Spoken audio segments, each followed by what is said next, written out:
Start.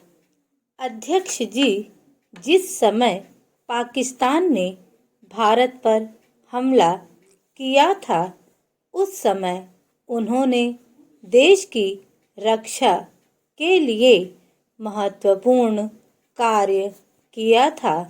इसके साथ ही मैं मंत्री महोदय को यह भी स्मरण दिलाना चाहता हूँ कि शायद उन्होंने इस पर ध्यान नहीं दिया कि इस बार जो राष्ट्रीय पुरस्कार मिले हैं उनमें रेलवे प्रशासन को केवल 2 ही प्राप्त हुए हैं, जबकि मैं ऐसा मानता हूँ कि हमारी सेना के बाद अगर किसी ने युद्धकाल में सराहनीय कार्य किया है तो वह रेलवे प्रशासन अथवा रेलवे कर्मचारी और अधिकारी हैं।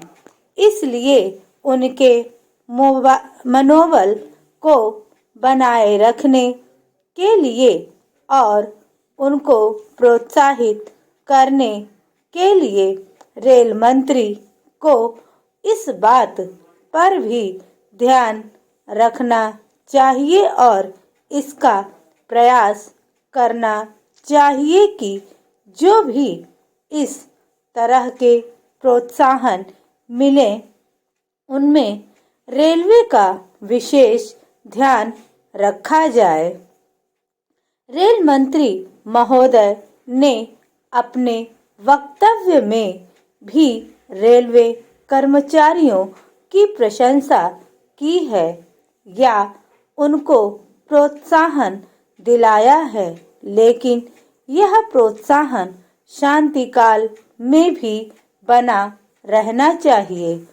रेलवे ने युद्ध काल में जो काम किया वह तो देश की रक्षा का महान उद्देश्य था, लेकिन उसके बाद देश के निर्माण में या गरीबी मिटाने के लिए जो युद्ध होता है उसमें भी प्रत्येक रेलवे कर्मचारी का मनोबल उसी तरीके से बना रहे, इसके लिए भी रेल मंत्री महोदय को कुछ कदम उठाने की आवश्यकता है।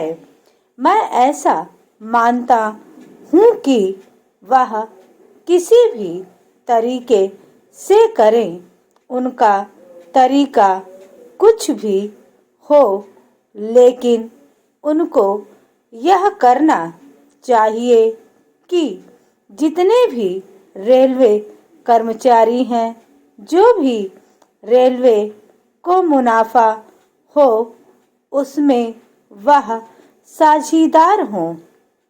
चाहे आप उनको बोनस के रूप में कुछ दें, चाहे किसी और तरीके से दें, लेकिन हर वर्ग के रेलवे कर्मचारी को मालूम होना चाहिए कि यदि वह देश के निर्माण के संबंध में ठीक तरह से काम करेगा तो उसको पुरस्कार के रूप में या वेतन के अंश के रूप में अपने वेतन के अलावा पैसा मिलेगा। इसी प्रकार इस संबंध में मैं एक और सुझाव देना चाहता हूँ।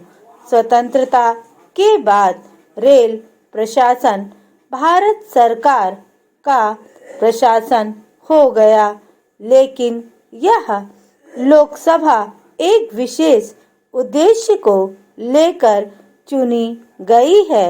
यह उस कार्यक्रम का एक नमूना ही है।